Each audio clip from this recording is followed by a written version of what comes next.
Buenos días, hermanos. Feliz sábado. Dios los bendiga. Muy interesante la experiencia de nuestra iglesia y la luz que recibió en cuanto a la salud. Cuando el doctor John Harvey Kellogg estaba en las manos de Dios, fue su poderoso instrumento, no solamente en el área de la salud, sino como hemos visto en diferentes inventos que él hizo. En la actualidad, en los gimnasios hay muchas de las máquinas que él inventó. Después conocemos su historia. Él, en un viaje a la India, empezó a tener ideas en cuanto al panteísmo y termina rechazando el tema del santuario. Y podemos sacar dos lecciones de su experiencia. La primera es que no hay límite en el crecimiento intelectual y personal en las personas que se entregan completamente a Dios, que fue la experiencia de John Harvey Kellogg. Pero también hay otra lección importante, que el que piense estar firme, mire que no caiga. El hecho de haber tenido una comunión tan estrecha con Dios, de que Dios haya hecho de él su instrumento, llenarlo de tanto conocimiento, sabiduría, no lo había hecho libre de caer después. De hecho, es la suficiencia propia que a veces albergamos o muchas veces albergamos en nuestro corazón la que finalmente nos hace caer. Así que muy interesante este material que hemos visto hoy. Vamos, hermanos, a entrar al estudio de, esta, de esta mañana. Y estamos siguiendo en la lección un estudio sobre los tres mensajes cósmicos. Y hemos visto las primeras lecciones y entendemos tanto por el título, también porque ya lo hemos estudiado, entendemos que este título tiene que ver con el mensaje de los tres ángeles, que reconocemos como iglesia que es la verdad presente para este tiempo. Hicimos un estudio en cuanto al Evangelio eterno y la verdad presente y qué relación tenían y cuál cada uno ocupaba un lugar importante. Ahora vamos a entrar a la lección 4. La semana pasada hablamos un poco del Evangelio eterno. Hoy vamos a hablar de este título que es importante, que abarca dos imperativos: teman a Dios y denle gloria, que abarca los imperativos del mensaje del primer ángel. Así que eso es lo que vamos a estudiar en esta mañana. Haremos un estudio un poco amplio que va a alargarse un poco más de la hora, pero haremos un solo estudio. No vamos a hacer un estudio de escuela sabática y después culto divino, sino vamos a hacer un solo estudio un poco largo. Terminaremos quizá un poco temprano. La semana pasada hicimos lo mismo, pensé que íbamos a terminar un poco más temprano, pero nos alargamos un poquito, minutos más de las 12. Así que si estamos listos, vamos a iniciar. Vamos a hacer, ya hemos orado, pero hoy vamos a hacer una oración para que Dios pueda abrir nuestra mente, quitarnos toda distracción, a todos los que están conectados y los que están aquí también. Así que en casa vamos a inclinar el rostro y vamos a orar. Gracias, Señor, porque creemos que la sangre de Jesús nos cubre y nos perdona de todo pecado. No tenemos el conocimiento ni la habilidad para conocer tus designios. Por eso pedimos, Señor, que seas tú quien nos dirija, que tu Espíritu more con nosotros, que quite toda distracción de nuestra mente, toda preocupación, y podamos escuchar tu voz, Señor, a través de tu palabra. Bendícenos y guárdanos en el nombre de Jesús. Amén, Señor. Bien, el título lo tienen en pantalla: teman a Dios y denle gloria. Por ser un mensaje eh, harto conocido, el mensaje de los tres ángeles es mencionado mucho, pero el mensaje de los tres ángeles, los imperativos, evangelio eterno, temed a Dios, darle gloria, es muy mencionado, y se habla mucho de ello, pero es casi como el tema de dentro de la política, por lo menos aquí en el Perú y creo que en muchos lugares del mundo, se habla en contra de la corrupción. Todos los partidos políticos, los candidatos presidenciales, alcaldía, siempre se menciona lo mismo. Vamos a luchar contra la corrupción.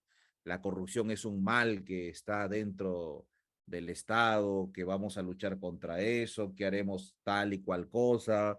Y se predica y se habla mucho en contra de la corrupción, pero solamente se queda en palabras porque eh, en los hechos no se ve esa obra en contra de la corrupción. Y lo mismo casi pasa con el mensaje de los tres ángeles.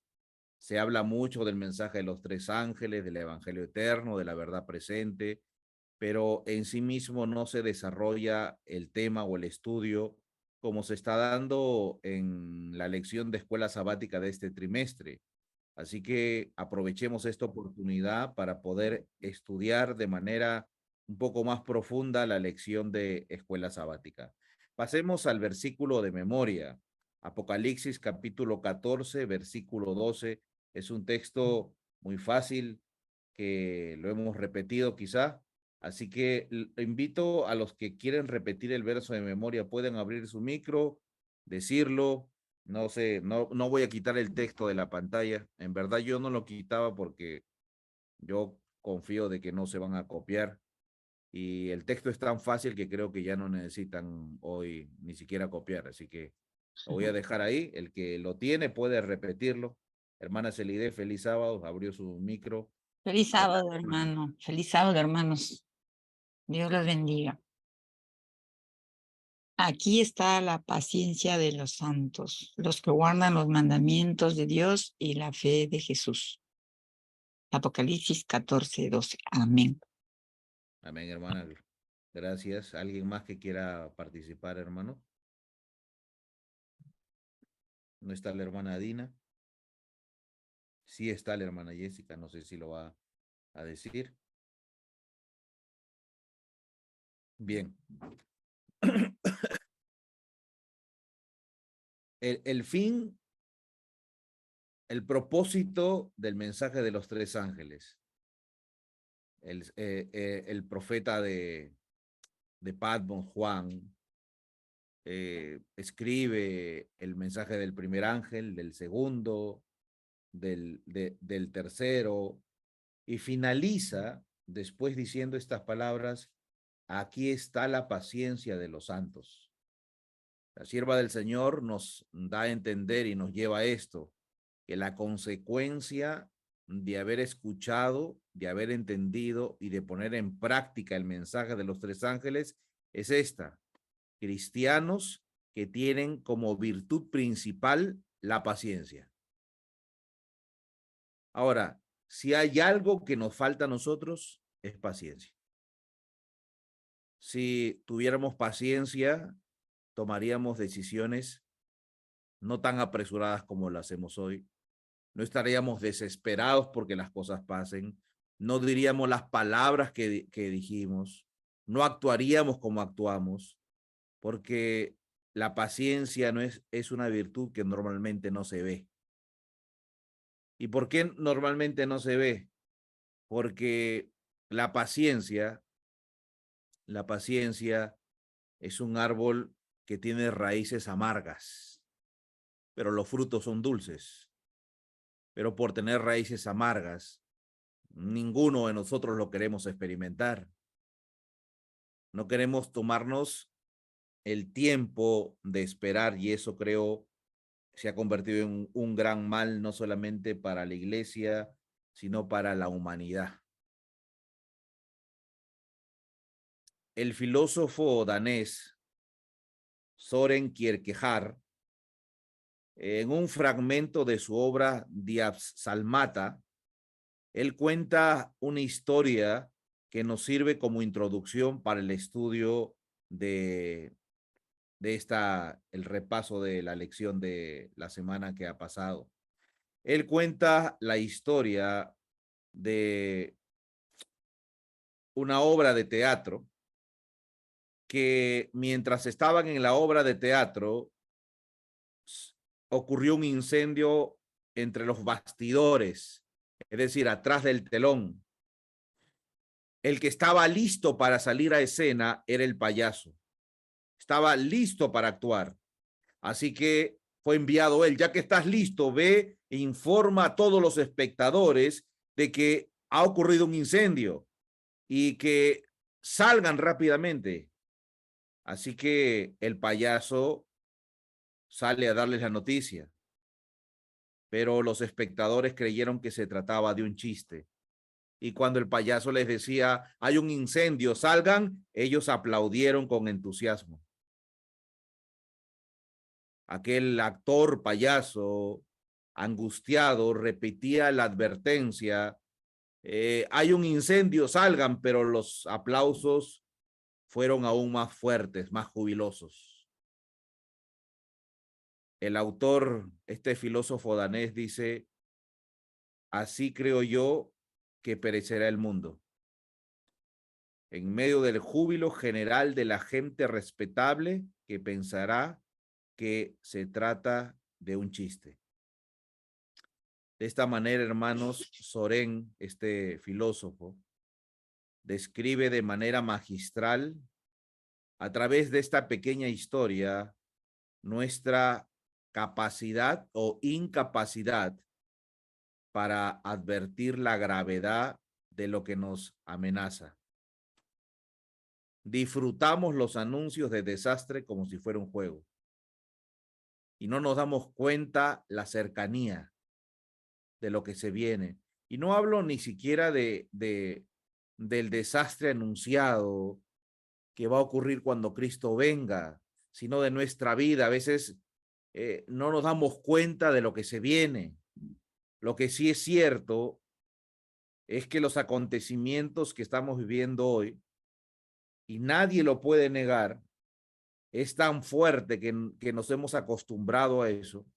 La influencia moral o inmoral que existe hoy en la sociedad nos ha hecho ver de que todo es normal. La inmoralidad que vivimos, y me refiero a todos estos movimientos LGTBI, las leyes en las diferentes naciones de Europa, donde están rebajando la moral, y hoy es tan normal que hasta nosotros mismos nos ha influenciado y pensamos que bueno, hasta un niño ya puede escoger su género, que ya no pueden ponerle en países de Europa cuando un niño nace si es hombre o mujer, porque si usted dice eso o hace eso puede ser enjuiciado, que se cree que cada uno tiene que escoger su género, y todas estas desviaciones que se dan hoy en la actualidad no son sino señales de la segunda venida de nuestro Señor Jesús. El calentamiento global, el cambio de estaciones, los desastres naturales, no fueron puestos en la escritura como una broma, todo lo contrario, son acontecimientos que van a suceder. El mundo se enfrenta a una crisis que será mucho más grave que lo fue el diluvio universal. Y por eso es necesario que entendamos los mensajes preparatorios que nos van a permitir estar firmes cuando Cristo regrese. Por eso es importante estos mensajes. La sierva del Señor dice de que el diablo iba a idear un estado de cosas por el cual el mensaje de los tres ángeles será detenido, porque sabe que son mensajes importantes, porque sabe que estos mensajes son preparatorios. Así que pongamos atención al desarrollo del estudio. Y el día domingo tiene como título Teman a Dios. Y yo les quiero preguntar brevemente, ¿qué entienden cuando el imperativo dice temed a Dios? ¿Qué es lo que quiere decir? ¿Alguien puede comentar algo? ¿Qué quiere decir temed a Dios? ¿Cómo lo entienden ustedes? Lo hemos escuchado muchas veces, pero ¿qué es lo que ustedes entienden?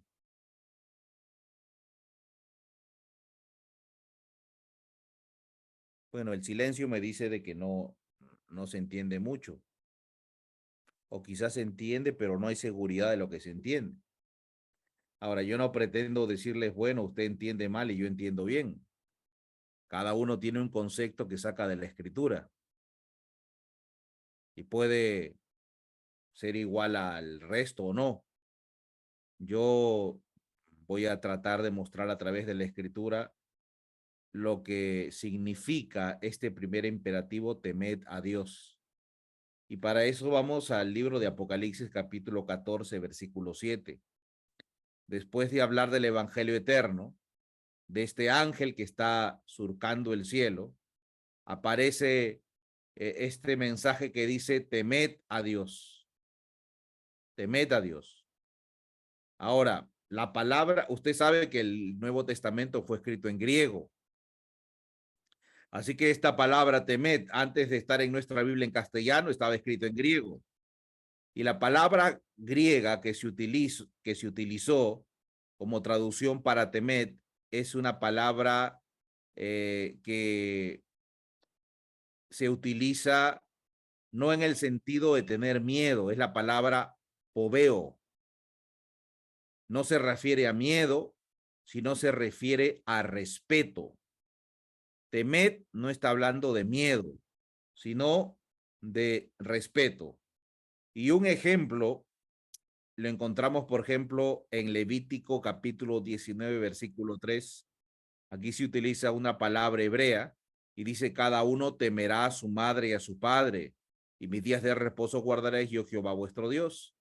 Ahora, cuando leemos este texto bíblico, podemos darnos cuenta por la lógica de que creo que ninguno entiende de que Dios está diciendo que cada uno debe tener miedo, vivir con miedo de su padre y de su madre.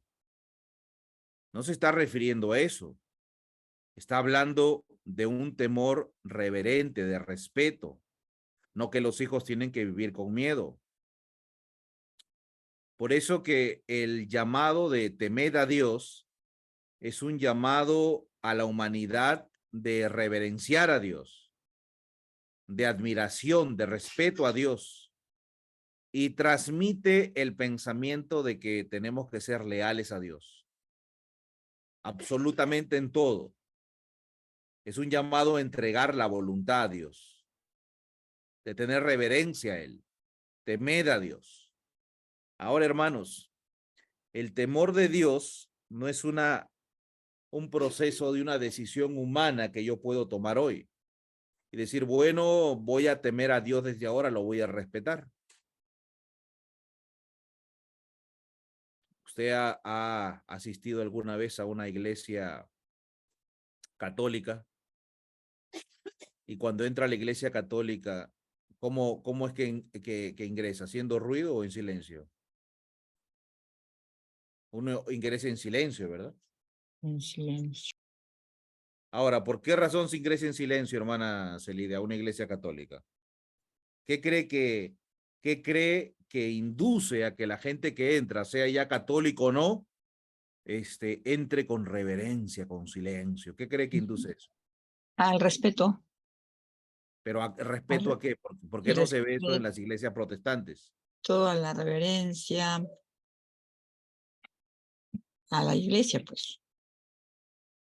Bueno, las iglesias protestantes también son iglesias, ¿no? También se hace un culto a Dios, pero ¿qué es lo que hace de que las personas, ya sean católicas o no, entren a la iglesia católica y tengan esa sensación de reverencia, de guardar silencio, de sentarse y estar ahí quietos? ¿Qué creen? De pensar que estamos ante la presencia de Dios. Bueno, tengo que argumentar de nuevo lo mismo, ¿no? Cuando vamos a una iglesia protestante, también la gente va, o sea, pensando que está ante la presencia de Dios, ¿no? Entonces, hay un factor más.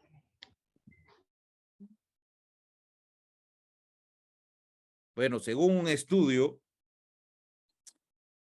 hay un efecto visual dentro de la iglesia católica que produce ese sentimiento de reverencia, y son las imágenes. Las imágenes, no solamente las imágenes, sino el mismo hecho de la forma de la construcción de la catedral, como un santuario. Entonces, todo eso impresiona la mente del creyente o el que no es creyente católico. Entran y ven imágenes. Y estas imágenes producen que uno crea de que está ante la presencia de Dios. Y el que cree que está ante la presencia de Dios se porta bien. Ese es el efecto que causa. Ahora, ocurre un problema cuando nosotros no creemos que estamos ante la presencia de Dios. ¿Cuál es el problema? Que actuamos de una manera pensando de que nadie nos ve y de que Dios no nos ve. Olvidamos de que Dios es omnipresente. Olvidamos de que Dios lo sabe todo. Lo puede ver todo. Desde antes de que salga la palabra de mi boca, en mi pensamiento, Dios ya lo sabía, dice el salmista. Y olvidar esto, olvidar esta situación, hace de que finalmente nosotros practiquemos cosas, entre comillas, a ocultas. ¿Cuántos de nosotros no hemos hecho prácticas? Cerramos la puerta de nuestro cuarto, de nuestra casa, y aparentemente nadie nos ve.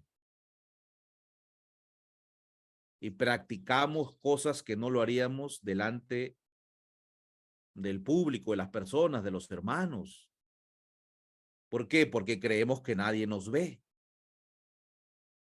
Imagine usted tener el sentimiento en la mente de que Dios lo está viendo siempre, de que la presencia de Dios está aún cuando usted cierra la puerta de su cuarto, de que Dios está mirando lo que nosotros vemos en el celular, lo que escribimos,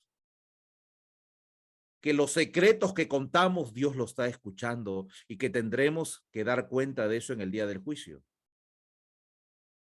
¿Usted imagina cómo viviríamos si supiéramos de que Dios está en todas partes cuando nosotros obramos? ¿Cuántas cosas dejaríamos de hacer? Potifar, el jefe de la guardia de Faraón, un hombre que por su cargo viajaba mucho y dejaba su casa bajo la mayordomía de José.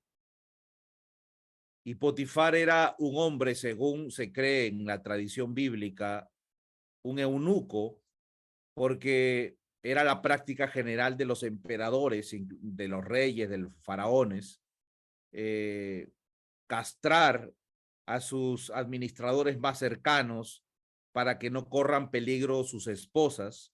Así que se cree de que Potifar era un eunuco y que no podía tener intimidad con su esposa, que era una excusa más para que su esposa tentara a José, pues no recibiendo la atención de Potifar, estaba tentando a José. Podía argumentar muchas cosas, que ella literalmente no dormía con su esposo, Potifar, y lo tentaba continuamente estando solos en la casa. Ahora, ¿qué fue lo que hizo que José no cometiera ese pecado? La sierva del Señor dice que detrás del pecado, si cometía el pecado, iba a recibir favores, honores. Pero ¿qué es lo que hizo que él no cometiera el pecado? La sierva del Señor dice que José tenía ese sentimiento, ese entendimiento de que Dios lo estaba mirando. Y cuando nosotros entendemos eso, sentimos vergüenza de lo que hacemos. Imagine estar teniendo esas prácticas bajo la presencia de Dios. Imagine usted si le dicen, bueno, puedes tener esa práctica oculta, pero tienes que saber que vas a tener que dar cuenta en el día del juicio porque hay ángeles que están mirando lo que haces. Porque si no te arrepientes, finalmente pasará tus escenas inmorales, lo que veías, tus mentiras, lo podrás ver como en una pantalla. O yo diría, si ese es el precio, prefiero no hacerlo. Nosotros aún guardamos como seres humanos esa ética y ese respeto. No somos como los animales. Usted ve a los animalitos, a los perritos, que se procrean públicamente y no tienen vergüenza. El ser humano no llega a esa situación porque aún tiene esa vergüenza. Y más aún si nosotros entenderíamos que Dios nos está viendo. Y eso guardaba a muchos siervos de Dios de no cometer pecado. Esa visión y entendimiento de Dios, de un Dios que lo ve todo y que está presente siempre, hace de que nosotros lo respetemos. La sierva del Señor, en el libro Profetas y Reyes, página 33, dice lo siguiente: la verdadera reverencia hacia Dios nos es inspirada por un sentido de su infinita grandeza y un reconocimiento de su presencia. ¿Qué nos inspira reverencia a Dios? La verdadera reverencia hacia Dios nos es inspirada por un sentido de su infinita grandeza y un reconocimiento de su presencia. Cuando yo tengo ese sentido de la presencia de Dios continua, constante en todos lados, que no hay ningún lugar donde yo me puedo ocultar, que no hay nada que Dios no sepa de mí, cuando yo tengo ese sentido de la presencia de Dios, entonces la consecuencia es una verdadera reverencia. Dice el profeta Habacuc, porque Dios está en su santo templo, calle delante de él toda la tierra. Cuando entendemos y tenemos ese sentido de la omnipresencia de Dios, el resultado es verdadera reverencia. Cuando hace un rato comentaba, entras a una iglesia católica y tienes reverencia porque las mismas imágenes hacen un juego visual que te convencen de que Dios está ahí. Pero cuando tú entras a una iglesia protestante y no hay imágenes, lo único que podría hacer que seamos reverentes es el sentido de la presencia de Dios en su santo templo. ¿Y Dios está ahí? Claro que sí. Pero a veces no lo creemos. Dice además, este sentido del invisible debe impresionar profundamente todo corazón. La presencia de Dios hace que tanto el lugar como la hora de la oración sean sagrados, que al manifestar reverencia por nuestra actitud y conducta, se profundice en nosotros el sentimiento que la inspira. Santo y temible es su nombre, declara el salmista. Los ángeles se velan el rostro cuando pronuncian ese nombre. ¿Con qué reverencia debieran reverenciarlo nuestros labios, puesto que somos seres caídos y pecaminosos? El sentido de la presencia de Dios es lo que nos da verdadera reverencia, respeto, a temer a Dios, a reverenciarlo, a respetarlo en las horas de culto, en el momento de la oración, en su iglesia, al abrir su palabra. Ese sentido. Ahora, este sentido, ¿cómo se logra? Conociendo a Dios. ¿Cómo se le ve a Dios? Con los ojos de la fe. ¿Y cómo, dónde está la fe? ¿Dónde puedo obtenerlo para comprarlo? Porque yo quiero tener fe. El apóstol Pablo dice que la fe es una consecuencia de oír la palabra de Dios. Es decir, que mi fe es fortalecida, no es un sentimiento que, porque yo he visto muchas personas que están alejados del Señor, viven una vida en sus propios negocios, sus propias tareas, alejados del Señor. Pero cuando ocurre una crisis en su vida, una enfermedad, vamos a decir, de un familiar, ellos ahora se acercan a Dios y dicen, yo tengo fe de que Dios lo va a sanar. Yo tengo fe, dicen, sienten la fe. Pero la fe va más allá de lo que usted puede sentir. La fe se acrecienta con el estudio de la palabra, por eso usted notará de que el día que estudia la Biblia y ora, se siente bien, está en paz con Dios. Pasan situaciones y dicen, bueno, yo estoy tranquilo.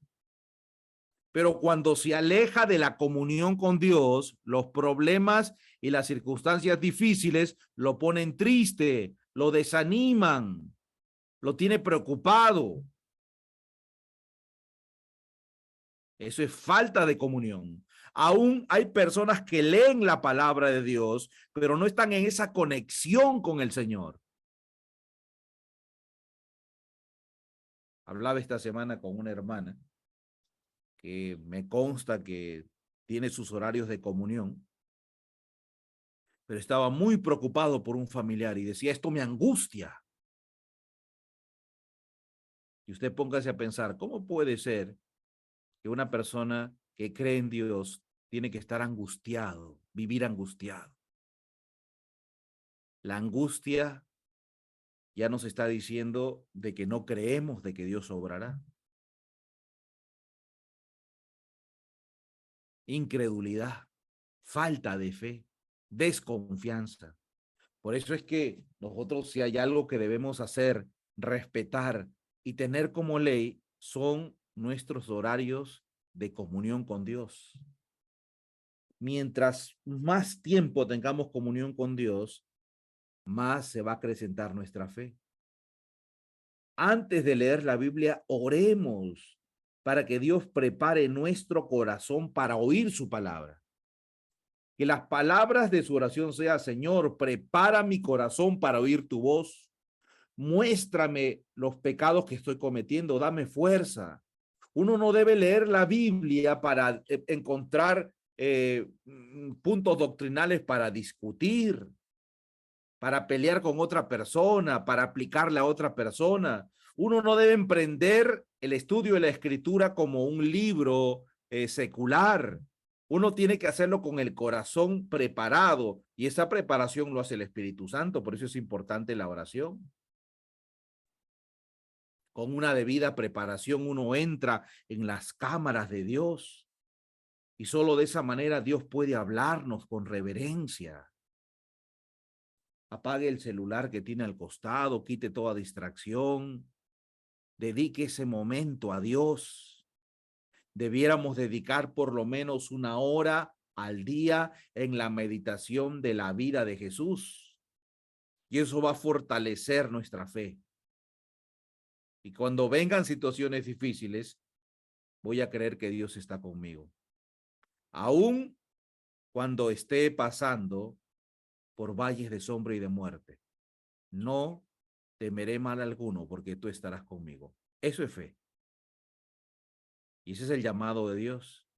Cuando yo creo que Dios está conmigo todo el tiempo, entonces yo le voy a reverenciar, voy a temerle a Dios.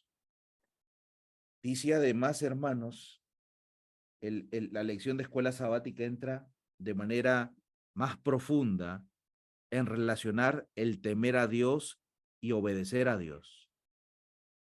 Temer a Dios es tener ese sentido de su presencia que nos lleva a reverenciarlo, a temerle. Yo temo a Dios cuando entiendo que su presencia está. Cuando usted lee la experiencia de Jacob, cuando salía huyendo de casa y se queda dormido en este lugar, toma como almohada una piedra y tiene un sueño de una escalera donde ve ángeles que suben y bajan, él se despierta con ese sentido de temor y reverencia y dice, este lugar no es otra cosa que puerta del cielo, casa de Dios y puerta del cielo. Y él ahí hace un pacto con Dios, porque entendió que estaba la presencia de Dios con él. Este sentido de tener la presencia de Dios con nosotros hará de que lo pensemos muchas veces antes de obrar mal. Sabemos que Dios nos está viendo.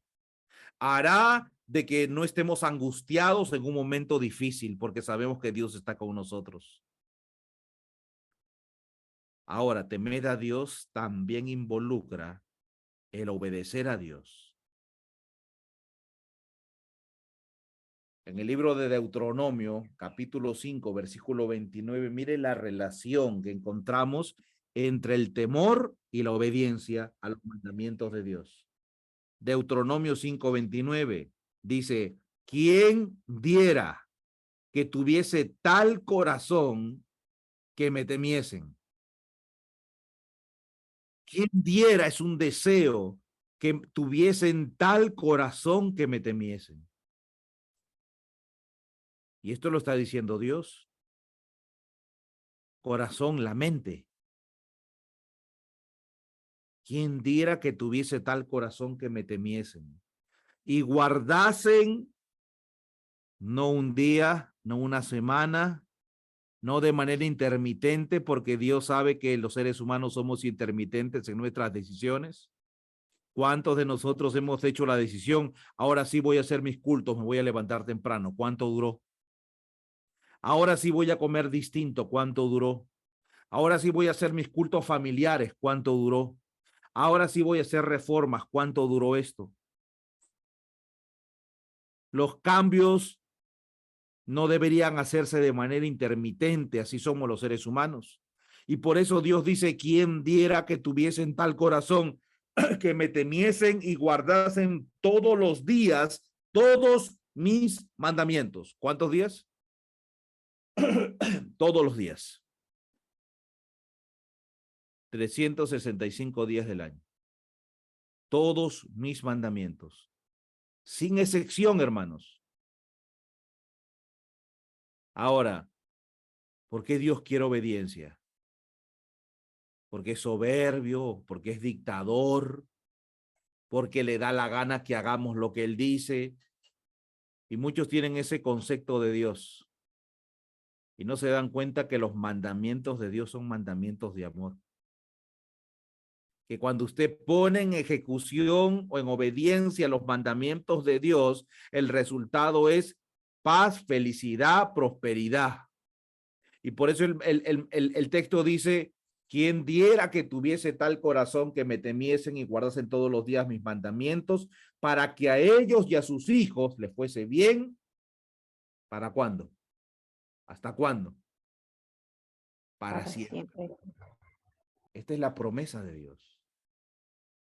Y hermanos, y encontramos que en la mayoría de los casos, toda situación que nos toca vivir, toda situación difícil, no digo en todos los casos, pero en la mayoría de los casos, las crisis de enfermedad, las crisis que tenemos en la familia, las cuentas en que nos metemos, los problemas por malas decisiones, las discusiones en casa, todo esto son consecuencias de no oír y obedecer los mandamientos de Dios.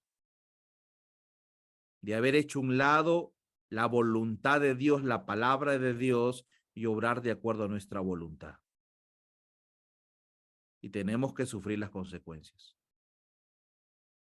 Y Dios está diciendo siempre, hijitos, obedezcan mis mandamientos.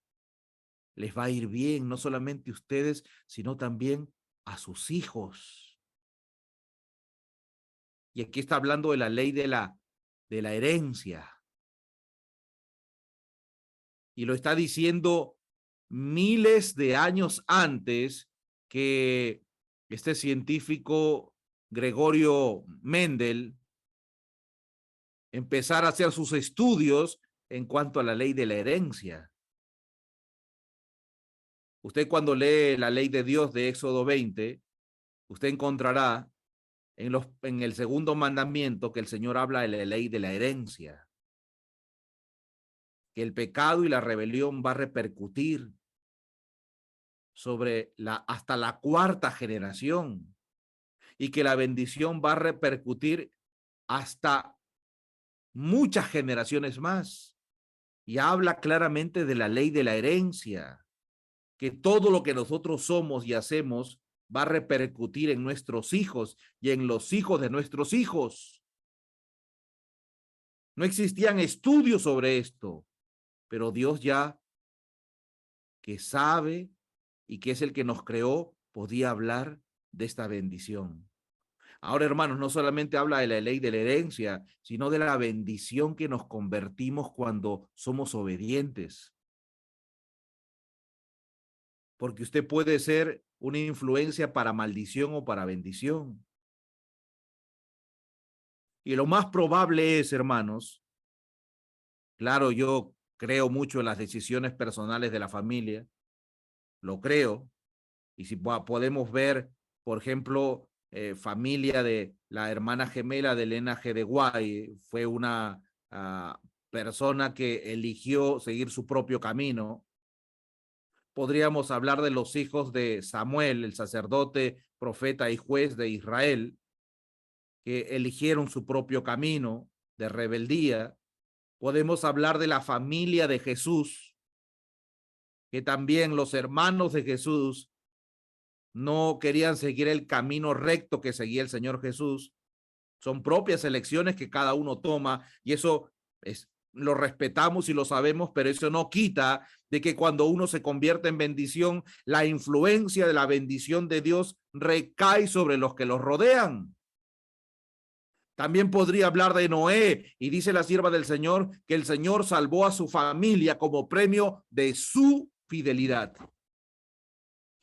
Es decir, que la bendición que yo recibo recae sobre muchos y la maldición que recibo recae sobre muchos también.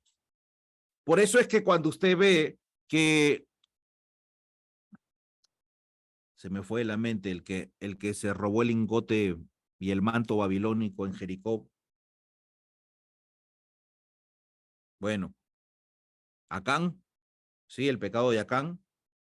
¿Quién fue el que se robó el manto y el lingote babilónico? Acán. Ahora, ¿quién recibió la maldición? ¿Quién recibió el impacto de la maldición? Israel. Porque Israel se va a hacer la guerra a un pueblo mucho más pequeño y pierde. Y entonces Josué se va al templo a orar y Dios le dice, es que hay pecado en el pueblo. Ahora, ¿quién cometió el pecado? Uno solo. ¿Por qué tenía que repercutir a todos? Porque, hermanos, quizá usted dirá, pero yo no tengo la culpa del pecado de Adán y de Eva, y se anda quejando y quejando y quejando, echando la culpa a otros. Tanto lo malo como lo bueno repercute. Todo lo malo que hacemos repercute.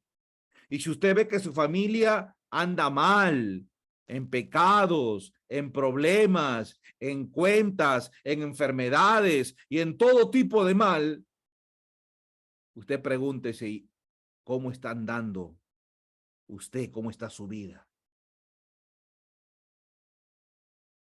¿Está siendo bendición o está siendo maldición? Hay hermanos que cuentan, no, es que mi mamá está así, que mi hermano le pasa esto, y quejas y quejas y quejas. Y a veces me ha tocado decirle, pero hermano, yo quiero llevarlo siempre a que uno es la solución.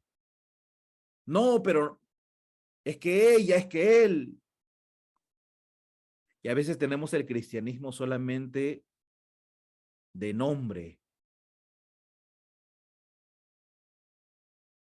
Así que la bendición o la maldición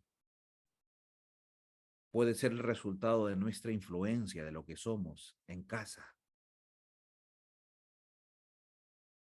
Usted verá en la historia bíblica de que los hermanos de Jesús finalmente terminan convirtiéndose y haciendo la obra que encargó el Señor Jesús por la influencia de su hermano Jesús.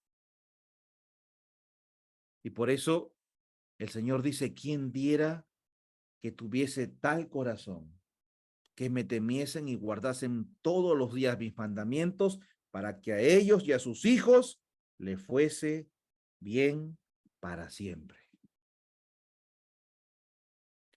En el libro Conflicto de los Siglos, en la página 432, la sierva del Señor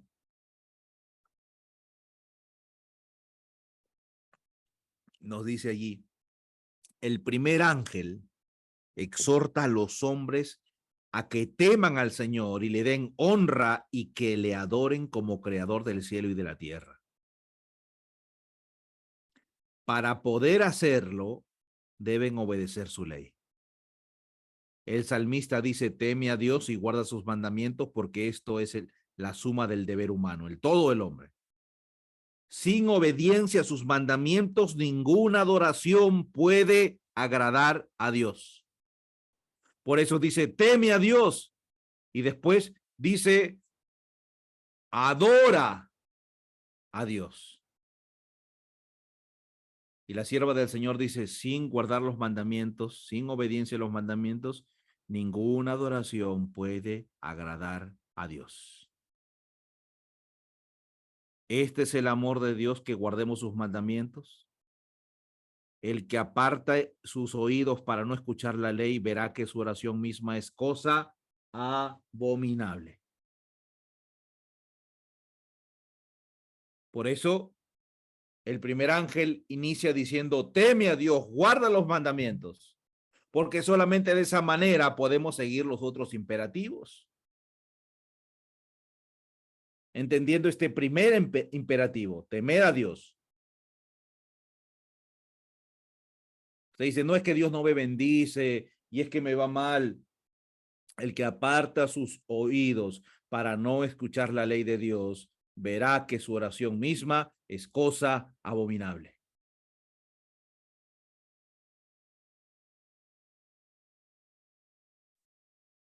Ahora, tanto en el texto bíblico de Deuteronomio 5:29 y la cita que tenemos enfrente, podemos notar algo, que tanto la Biblia como el espíritu de profecía relacionan este primer imperativo, temed a Dios, con la obediencia de los mandamientos de Dios. Y esto usted no debe olvidarlo. Temed a Dios, Dios está diciendo, obedezcan mis mandamientos. ¿Por qué es importante entender esto? Hemos estudiado la obra de este poder, el poder papal simbolizado por el cuerno pequeño de la bestia indescriptible de Daniel capítulo 7, que tiene un poder, un gobierno de 1260 años, desde el año 538 después de Cristo hasta el año 1798, 1260 años de reinado. Y la historia nos cuenta cuál fue su obra. La Biblia lo dice, Daniel 7:25, intentará cambiar la ley.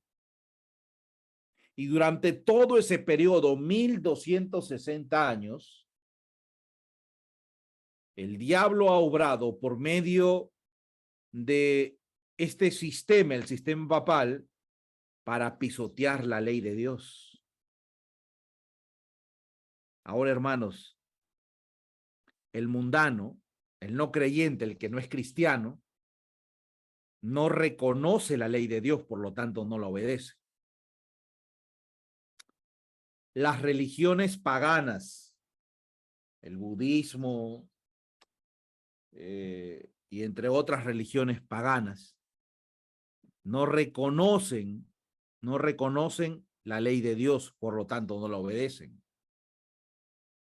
Vayamos al cristianismo moderno, al protestantismo. Ellos creen que la ley fue clavada en la cruz. Así anulan los mandamientos de Dios. Y voy un poco más profundo. Nosotros como iglesia adventista hemos sido infiltrados por un evangelio falso, un evangelio que se predica sin ley, por lo tanto es falso. Es decir, hermano, es decir, ¿cómo se puede obedecer la ley de Dios?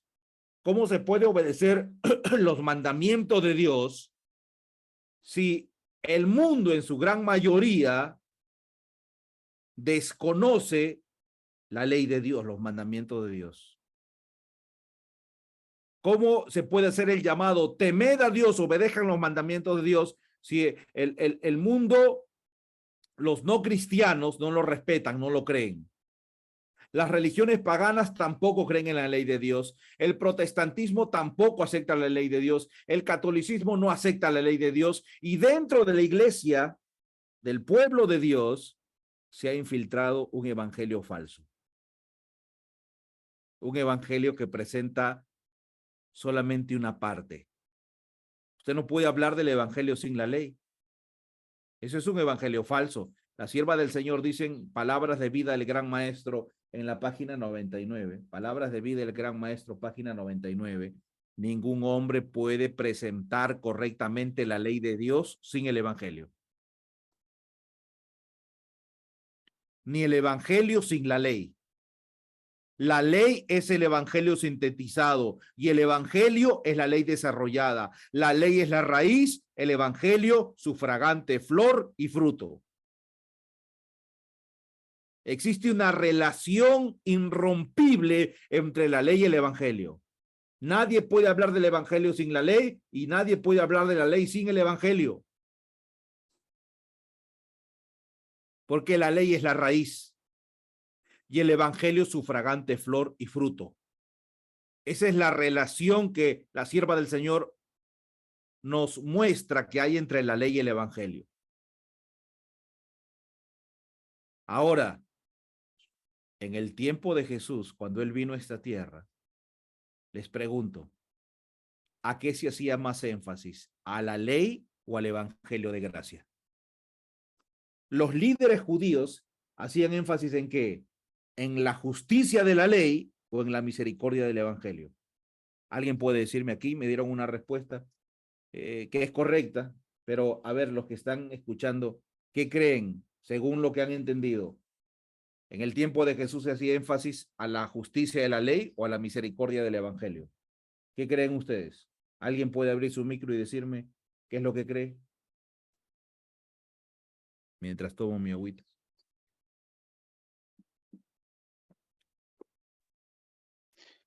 Nadie se aventura a decir algo. La justicia de la ley. Sí, sí, exactamente. La justicia de la ley, ¿verdad? En el tiempo de Jesús se hacía énfasis a la justicia de la ley. De hecho, el énfasis especial de los mandamientos ni siquiera era completo. Porque recuerde que la ley de Dios es el evangelio sintetizado. Entonces la ley también tiene que ser mandamientos para nuestro bien. Y en el tiempo de Jesús, se hacía énfasis a la justicia de la ley, pero ni siquiera se hablaba de los 10 mandamientos, solamente de la primera tabla que hablaba de los deberes para con Dios. Y entonces los judíos y los líderes de ese tiempo hacían énfasis a no tener dioses, a poner a Dios en primer lugar, a no hacer imágenes, a no tomar el nombre de Dios y a guardar el sábado. El énfasis especial de ese tiempo era en guardar los primeros 4 mandamientos. Los otros 6, que también eran parte de los mandamientos de Dios, fueron ignorados. Y así que Jesús viene y hace énfasis en los 6 mandamientos que habían sido ignorados.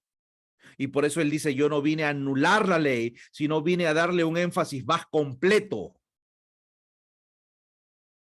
a desarrollarlo de manera más amplia, porque ustedes están solamente hablando de 4, yo vengo a hablar de 10.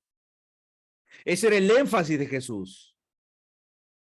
Y para los judíos de ese tiempo, la sierva del Señor dice que parecía que Jesús predicaba una verdad nueva, distinta, parecía una nueva religión.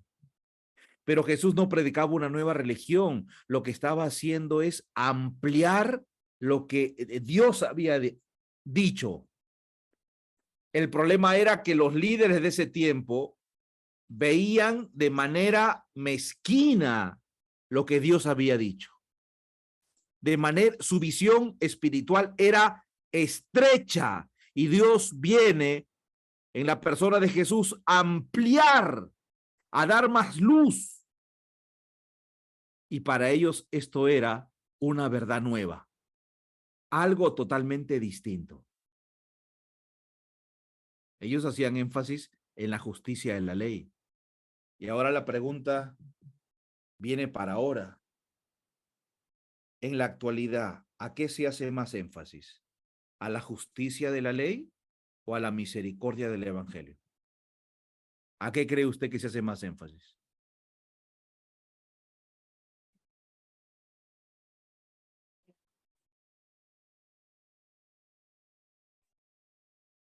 Bueno, ya que La creo que no me... misericordia. Bueno, iba a La decir que ya que misericordia. creo, sí, la misericordia. Iba a decir que ya que creo que nadie me va a responder, sabía que mi hermano Juan me iba a responder, porque respondió la primera pregunta y sí, no es una idea, aunque es lógico por lo que vemos, lo dice la inspiración, el pecado de los judíos era que exaltaban la ley, pero negaron a Cristo, no aceptaron a Cristo. Y el pecado del mundo en la actualidad es cristiano, es una aceptación, entre comillas, de Cristo, pero un rechazo de la ley. Y estos extremos es lo que más le gusta a Satanás, porque de esta manera no es un rechazo total, sino que es un rechazo, y en este rechazo de una parte de la verdad, uno puede camuflarse como cristiano. Los judíos pensaban que eran buenas personas, pero rechazaron a Cristo. Y hoy en la actualidad el mundo cristiano rechaza la ley y acepta, entre comillas, a Jesús. Pero es un evangelio sin ley. Y ese evangelio sin ley, y en esto tengo que decir que no es solamente un pensamiento mío, sino que la nueva teología se ha infiltrado dentro de la iglesia. Y hoy cuando se habla de temer a Dios, es difícil hablar de temer a Dios, aún para muchos dentro de la iglesia adventista, pues les es difícil hablar de los mandamientos de Dios. Hablar de los mandamientos de Dios hoy es legalismo. Se tiene miedo de caer en legalismo, así que sí hay que hablar de los mandamientos de Dios, pero hay que hacerle más énfasis a la gracia ahora. Vi el repaso de la lección de algunos ahí en internet con este temor. Sí, temer a Dios es obedecer a Dios, pero porque hoy se cree que hablar de los mandamientos de Dios es legalismo. Es cierto, hermanos, que existen movimientos y grupos y personas que viven en un adventismo legalista, haciendo énfasis en una salvación por obras, en una religión fría, muerta. Es cierto que existe eso, pero el hecho de que existan legalistas y fanáticos no quiere decir que nosotros tenemos que dejar de hablar de la ley de Dios y de esa unión estrecha que tiene con el evangelio. No podemos presentar solo el evangelio de gracia y dejar la ley a un lado. Porque cuando dejamos la ley a un lado del evangelio, eso es un evangelio falso. Ofrecer sanidad y salvación ignorando la ley sin la presentación de la ley es un evangelio falso. Por eso Dios dice, sabiendo lo que iba a ocurrir ahora, inicia el mensaje de los tres ángeles diciendo, temed a Dios, obedezcan los mandamientos. Mis mandamientos están en vigencia, hay que obedecerlo, hay que respetarlo, hay que enseñarlo. Porque cuando no se habla de la ley de Dios, ocurren errores fatales dentro de toda iglesia y dentro de nuestra vida. No puedes ignorar los mandamientos de Dios sin sufrir las consecuencias. Y por eso la sierva del Señor dice en el libro Conflicto de los Siglos, página 519, de un capítulo, el capítulo 28 del libro Conflicto de los Siglos, donde la sierva del Señor habló al detalle de lo que íbamos a vivir hoy en cuestiones de teología. Usted tendría que leer este capítulo, releerlo para poder entender lo que estamos viviendo hoy. Una de las fuentes de peligro es el hecho de que los predicadores insisten muy poco en la ley divina. En otro tiempo, el púlpito era eco de la voz de la conciencia. Nuestros más ilustres predicadores daban a sus discursos una amplitud majestuosa, siguiendo el ejemplo del maestro y recalcando la ley, sus preceptos y esta palabra que ya no gusta ahora, sus amenazas. Estuve hace poco tiempo, usted se lo comenté, estuve en Bogotá predicando y compartiendo ministerios de sostén propio y ya había terminado todo, pero sobraba tiempo. Era las 5 de la tarde, había terminado todo la reunión que se había tenido, este congreso de seminarios, y alguien dijo, bueno, hay que hacer un último estudio que el hermano Isaías nos enseñe. Yo dije, bueno, hermano, ya hemos almorzado, ya hemos terminado, orado. No, vamos a salir aquí un ratito al parque a tomar aire y regresamos. Y así que cuando regresaron, dijeron, enséñenos algo. Y yo dije, bueno, voy a hablar un poco de la verdad presente. Y empecé a hablar un poco de este tema. Y empecé a mostrar que Juan el Bautista, cuando predicaba, decía, el hacha está puesto a la raíz del árbol. Todo árbol que dé mal fruto será cortado y echado al fuego. Esto es una amenaza. Empecé a mostrar de cómo en el tiempo del gran despertar, los predicadores infantiles que dice el conflicto de los siglos decían, temed a Dios y porque la hora de su juicio ha llegado. Y la sierva del Señor dice de que predicaban la ira venidera y la gente oía temblando este mensaje. Hablé de cómo Jonás fue a Nínive, gente incrédula, diciendo en 40 días Nínive será destruida, y la gente oyó temblando el mensaje y se arrepintió. Y le mostraba cómo el miedo de los juicios de Dios no tiene que ser algo extraño para nosotros. Hoy existe este pensamiento de que no hay que hablar muy duro, de que no amenazas, de que no ira, de que no juicio. De tal manera se ha exaltado tanto la misericordia de Dios sin la ley que se ha deformado. Por eso que en la actualidad hay gente que ha terminado predicando el universalismo. Este predicador a quien muchos de nosotros hemos visto, Oscar Sande, australiano, español, pero que vive en Australia, que nos hemos gozado viendo esos temas de salud interesantes, que hablaba de los 8 remedios naturales, pero después empezó a tener esa desviación, ese perfil, donde empezó a enseñar que todos se van a salvar, que Dios es tan bueno, que tiene tanto amor, que la gracia es tan abundante, que hasta Nerón, el gran enemigo de la iglesia cristiana, que hasta este genocida Hitler y todos los dictadores, todos los hombres que hicieron tanto mal a la humanidad, van a estar en el reino de los cielos y Dios los va a salvar. Y se atreve a decir que hasta el mismo Satanás se va a salvar. Que va a seguir un proceso de purificación, claro que sí, pero finalmente se va a salvar, porque en su mente él dice que Dios no puede fracasar, porque si una persona se pierde, es el fracaso de Dios. Y tuercen las escrituras, dicen, en el redil de Dios, ¿acaso hay una oveja que se perdió? No, ninguna, encontró hasta la que se había desviado. Tuercen las escrituras.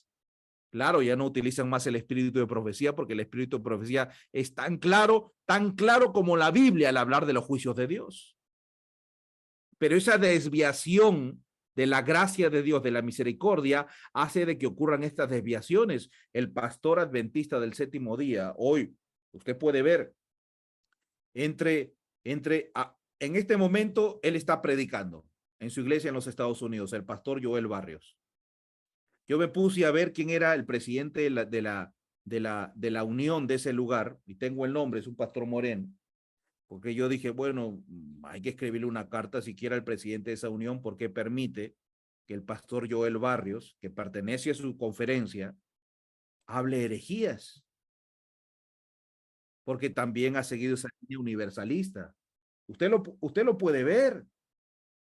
De hecho, yo cuando termino los cultos, reviso algunos cultos y voy a entrar al culto del pastor Joel Barrios. No estoy hablando de un evangélico, no estoy hablando de un disidente, estoy hablando de un pastor con credenciales de la Iglesia Adventista del Séptimo Día, que le está diciendo a la gente que Dios no va a derramar juicio, que Dios es tan bueno, que tiene tanta gracia que nadie se va a perder. Esa corriente universalista. Y él tiene un podcast, esa reunión que hacen hoy, con el pastor de su iglesia, que es el pastor de jóvenes, que se encarga de los jóvenes. Él es el pastor general, el pastor de jóvenes, el pastor asociado de jóvenes, donde ellos conversaban y decían, sí, sí, la ley no tiene nada que ver para perdición o salvación. O sea, tú desobedeces la ley y no te pierdes ni te salvas. Ningunean a la ley de Dios. Yo estaba almorzando y le decía a escuchar aquí a Oscar, mira, ¿qué opinas de esto? Y Rosarito pensaba de que eran pastores evangélicos. No, son adventistas del séptimo día. Usted puede escucharlo y ver las herejías que se dicen, porque esto lo había profetizado la sierva del Señor, no porque quería que pasen, sino porque sabía que iba a pasar. Un evangelio sin ley. Un evangelio. ¿Saben por qué quitan la ley? Porque la ley es juicio. Porque la ley dice que si no lo obedeces, lo que mereces es la muerte. La ley es una amenaza. Jesús mismo le dijo a la primera pareja, el día que coman de este árbol, ciertamente morirán. Algunos dicen, no, no es amenaza, es advertencia. Tómelo como quiera. Pero había consecuencias para el que desobedece. Consecuencias amargas. Y la sierva del Señor dice que una de las fuentes de peligro es el hecho de que los predicadores insisten muy poco en la ley divina.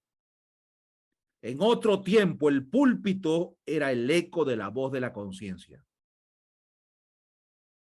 Es decir, que si te incomodabas porque se presentaba la ley, era la voz de tu conciencia, algo malo estarás haciendo.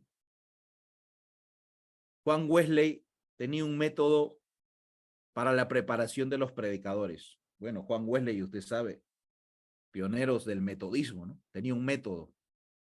Y su método se trataba en dos preguntas. Mandaba al joven que quería ser misionero, predicador, y lo mandaba a una obra a predicar. Y después cuando regresaba le hacía dos preguntas. ¿Se acuerdan que leímos de eso? Y le decían, le preguntaba, ¿alguien se convirtió? Si decía no, le decía, le hacía la otra pregunta, ¿alguien se enojó por tu mensaje? Si las dos respuestas eran no, le decían, entonces no sirves. No sirves para predicar.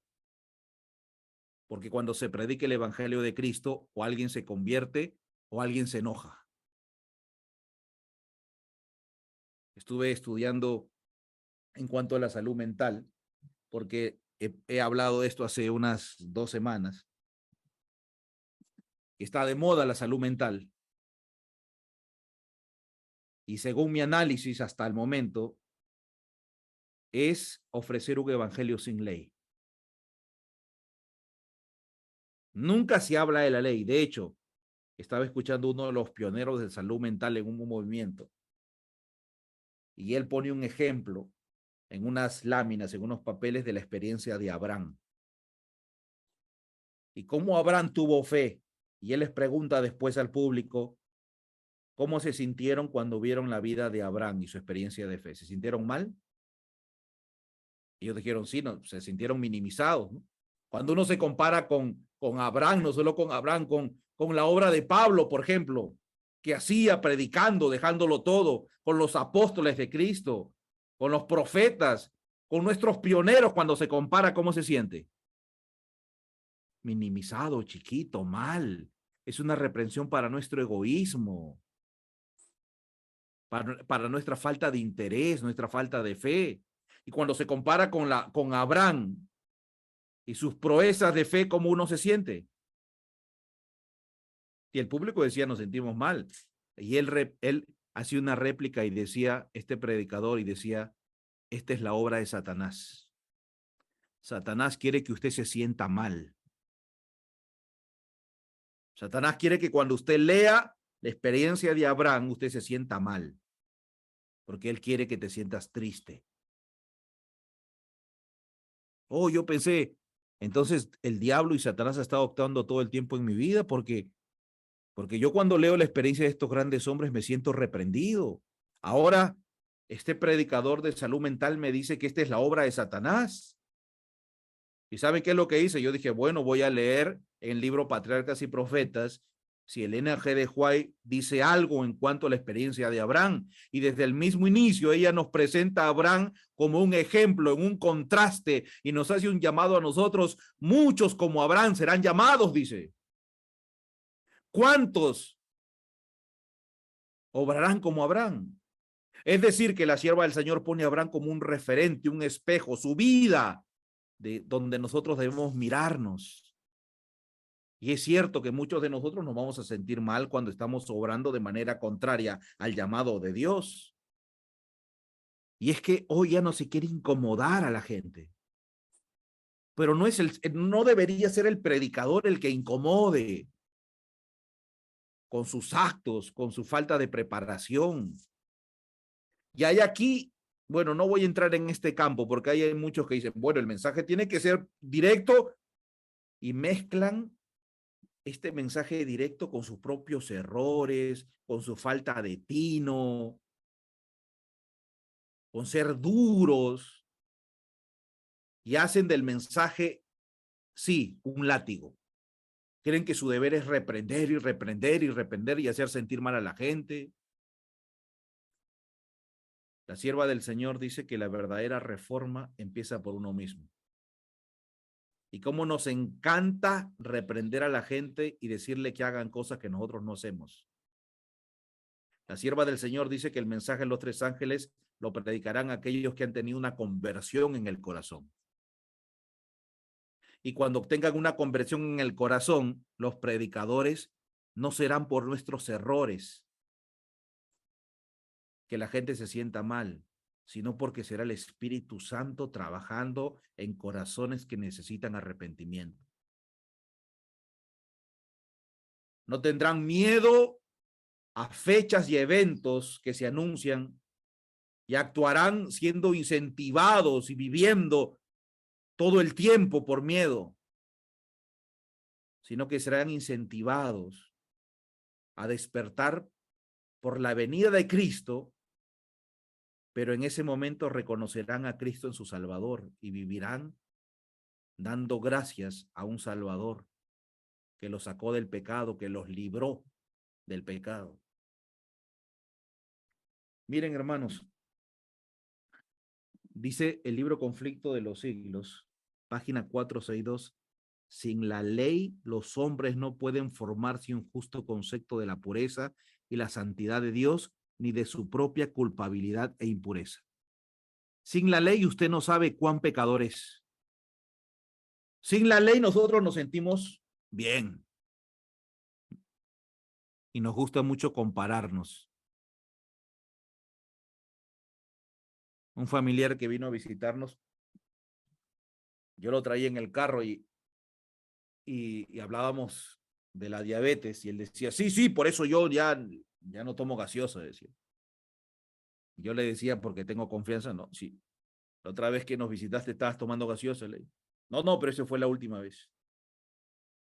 Llegamos a la casa, aquí a Guaral, y veo atrás en su bolsillo una gaseosa. Y le digo, y mira lo que tienes en el bolsillo. Y después lo veo y está tomando, y después se compra otra. Y por la confianza, yo le decía, y ya ves que estás tomando aquí y acá. Y él empezó a decirme, pero hay personas que a mi edad están enfermos. Se empezó a comparar con otras personas que a su edad están enfermos. Y esto nos gusta mucho a nosotros hacer. Compararnos con otros que están en medio de adicciones, de drogas, perdidos, ladrones, borrachos, gente que no va a la iglesia, gente que odia, gente mal hablada, gente que hace daño a las personas, y nos comparamos con ellos. ¿Y cómo creen que salimos? Nos sentimos bien porque decimos, yo no soy tanto como él. Yo soy alguito mejor que él. Nos gusta compararnos con seres humanos. No, es que mi hermano ni se preocupa por mi mamá. Yo siquiera me preocupo. Yo a veces le llevo algo y me siento bien. Esas personas hacen daño.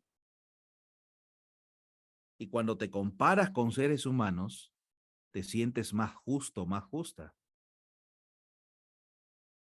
Pero cuando te comparas con Jesús o con héroes de la fe, ahí quedamos muy pequeñitos. Cuando te comparas con la ley de Dios. Porque al compararnos con seres humanos, héroes de la fe, nos estamos comparando con la ley, porque ellos vivían la ley de Dios. En su vida representaban los mandamientos de Dios, y eso se convertía en una reprensión para ellos. Por eso la sierva del Señor dice que la vida de Cristo era una reprensión para los líderes de su época. Sin decir nada, Jesús reprendía. Cuando Moisés bajó del monte viendo la gloria de Dios, no podían ni verlo al rostro, porque la vida de un cristiano es una reprensión para aquel que no vive el cristianismo. Les incomoda y lo terminan juzgando. Ah, que es muy extremista dice. Muy extremista. Nos pasa a todos, me pasa a mí.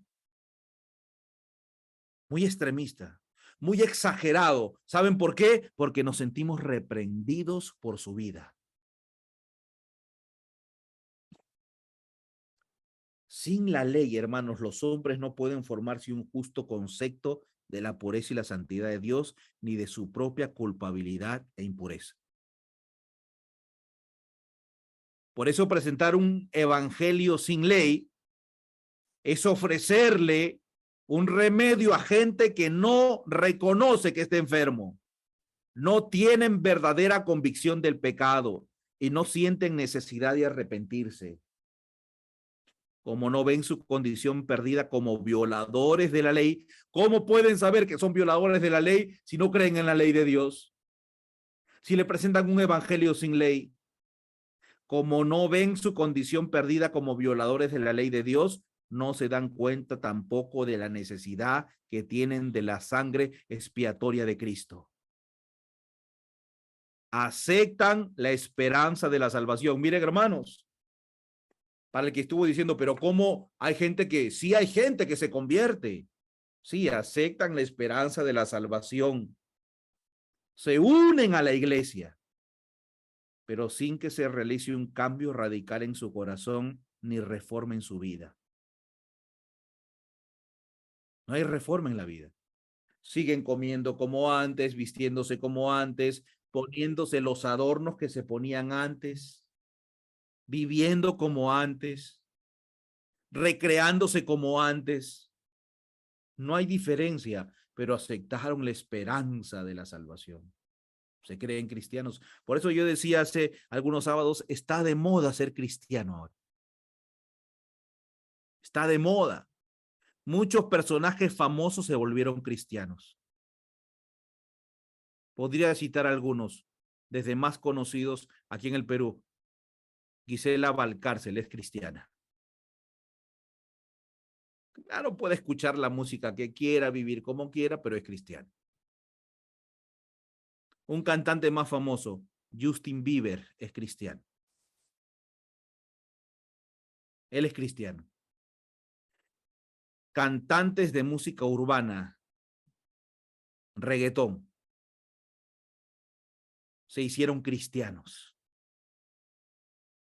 Está de moda ser cristiano, porque el cristianismo de hoy ya no requiere cambios ni reformas, solamente aceptar una esperanza. Oh, sí, amo a Cristo. Oh, sí, Él me va a salvar.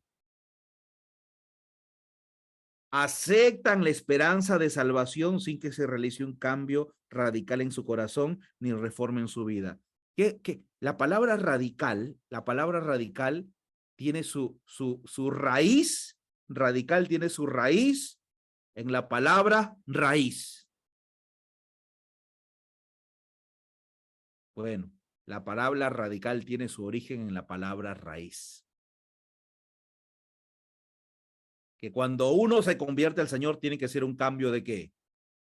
De raíz, de lo más profundo del corazón. Un cambio radical, un cambio de 180 grados. Si estaba yendo hacia la derecha, ahora voy a la izquierda. Si te caminaba a la izquierda, voy a la derecha. Iba al norte, ahora voy al sur. Se nota el cambio en su vida. Y la sierva del Señor dice, así abundan las conversiones superficiales y multitudes se unen a la iglesia sin haberse unido jamás con Cristo. Evangelio sin ley. Lo que está pasando en el mundo protestante y lo que se está repitiendo en nuestras filas dentro del pueblo de Dios. Y por eso Dios dice, temed a Dios, guarden los mandamientos. Para el mundo protestante es imposible predicar el mensaje del primer ángel que llama a obedecer los mandamientos, pues para ellos los mandamientos fueron clavados en la cruz. Así que el llamado es para el pueblo adventista, y sabiendo Satanás que para hacer este llamado, temed a Dios, uno tiene que guardar los mandamientos, nos presenta un mensaje evangélico, sin ley. El evangelio sin ley no es verdadero. Un evangelio que ofrece perdón y restauración sin ofrecer, sin presentar la ley, es falso. Por eso, hermanos, que hoy encontramos seminarios para todo mal. Seminarios para dejar de fumar, seminarios para dejar el alcohol, seminarios para familias destruidas, seminarios para el homosexualismo. Y yo le preguntaba a un hermano allá, porque justo se ofrecía ahora un seminario para aprender cómo tratar con personas de desviaciones sexuales. Un seminario para tratar con personas que han sido abusadas. Un seminario para tratar con gente que tiene adicciones de drogas y alcohol. Un seminario para personas que tienen los hogares destruidos. Y yo me rascaba la cabeza y le decía, yo trato de entender esto, trato de entenderlo, porque voy desde el mismo inicio, y le decía, yo tengo un método, voy desde el mismo inicio, desde atrás, cómo se presentaba el evangelio, cómo hacía cambios en las familias, en las vidas, en gente adicta, en gente que tenía desviaciones sexuales. Voy al tiempo de Cristo y veo también su método de evangelismo, avanzo en la época, y este fue un estudio que hicimos hace un poco de tiempo atrás, en el tiempo de los reformadores, de nuestros pioneros, y encuentro que había un evangelio, un único evangelio que actuaba en la vida de todas las personas. No es que yo tenía que estudiar ahora un seminario de esto y esto y esto. El evangelio de Cristo cambiaba a los que tenían desviaciones sexuales. El evangelio de Cristo cambiaba y liberaba a los adictos. El evangelio de Cristo curaba heridas, transformaba familias. Un solo evangelio.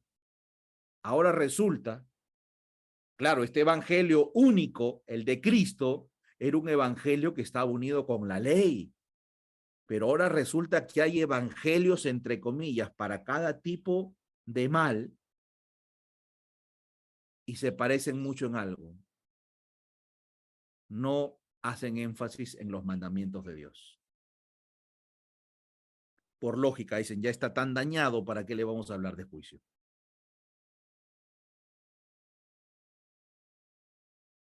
Y yo trato de entender esto, ¿cómo puede haber un evangelio para cada cosa?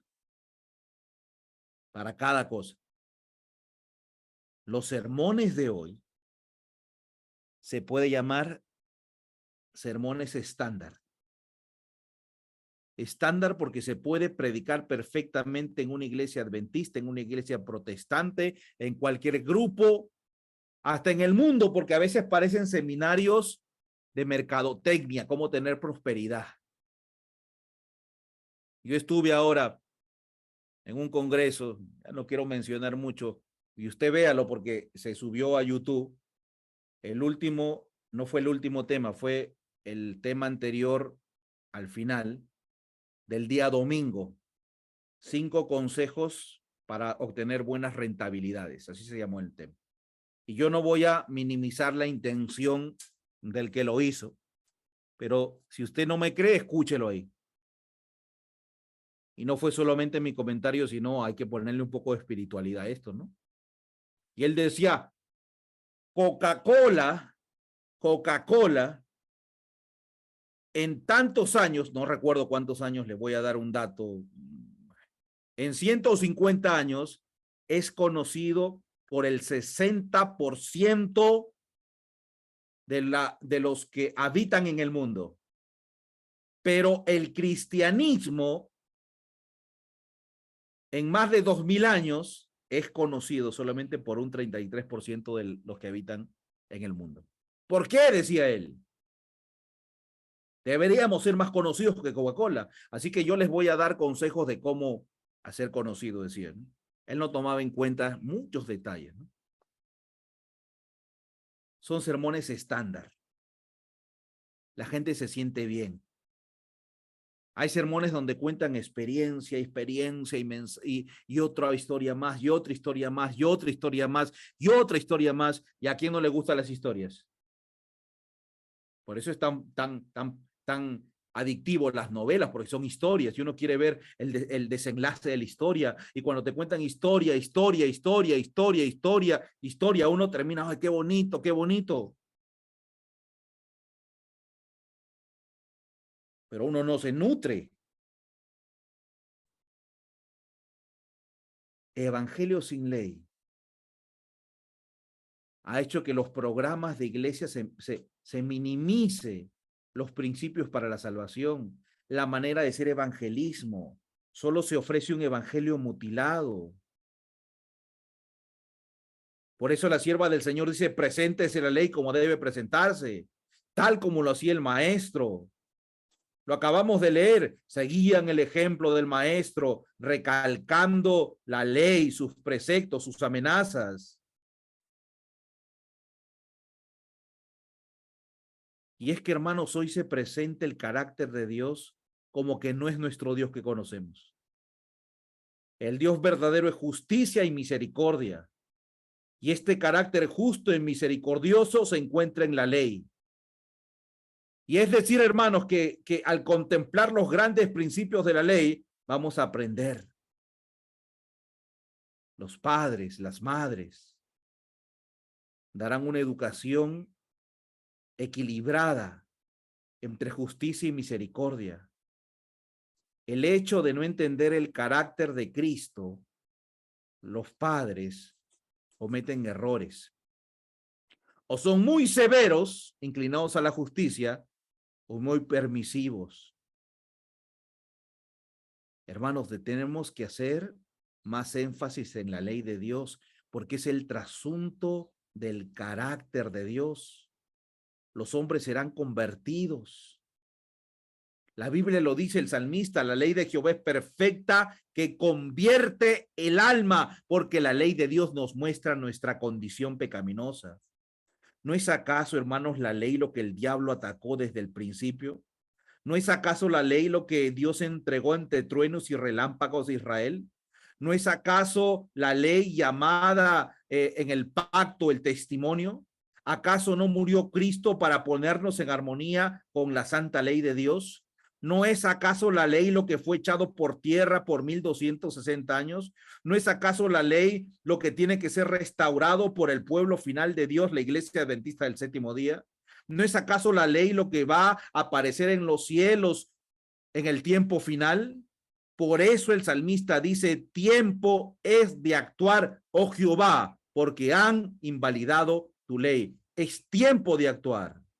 Y por eso el Señor nos da el mensaje de los 3 ángeles que exalta la ley de Dios. Temed a Dios, obedecer los mandamientos, dadle gloria, el carácter de Dios que está en los mandamientos, porque la hora de su juicio ha llegado. La norma del juicio es la ley de Dios. Adorad al Creador. Se adora guardando el sábado, que es el cuarto mandamiento de la ley de Dios. El mensaje del primer ángel es un llamado a la exaltación de los mandamientos de Dios, porque es importante. Es importante. Por eso de importante el llamado a guardar los mandamientos de Dios. Quiero que entendamos que así como el diablo ataca la ley, ataca nuestro concepto que tenemos que tener de los mandamientos de Dios. En el Conflicto de los Siglos, en la página 431, dice lo siguiente: la obra del juicio, que empezó en 1844, debe proseguirse hasta que sean falladas las causas de todos los hombres, tanto de los vivos como de los muertos. De aquí que debe entenderse hasta el fin del tiempo de gracia concedido a la humanidad.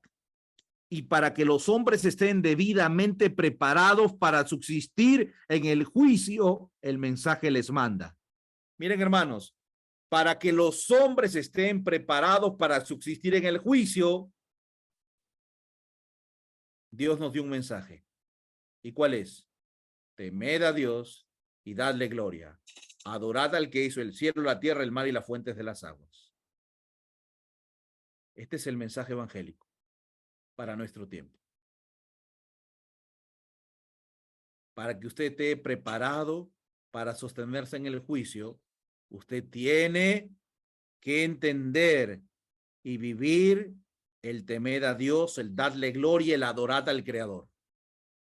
Si yo diría esto en algún otro lugar y no lo diría la palabra de Dios, alguien me diría legalista. Porque la gente dice, no, para el juicio lo único que tienes que hacer es cubrirte con la gracia de Cristo, con su justicia. Él lo hizo todo. Tú solamente tienes que creer en su justicia, apropiarte de su justicia. Y es verdad lo que dicen. Pero la sierva del Señor también hace énfasis en que la preparación para el juicio tiene que ver con el mensaje: temed a Dios y dadle gloria. El resultado de la aceptación de estos mensajes está indicado en las palabras: en esto está la paciencia de los santos, los que guardan los mandamientos de Dios y tienen la fe de Jesús.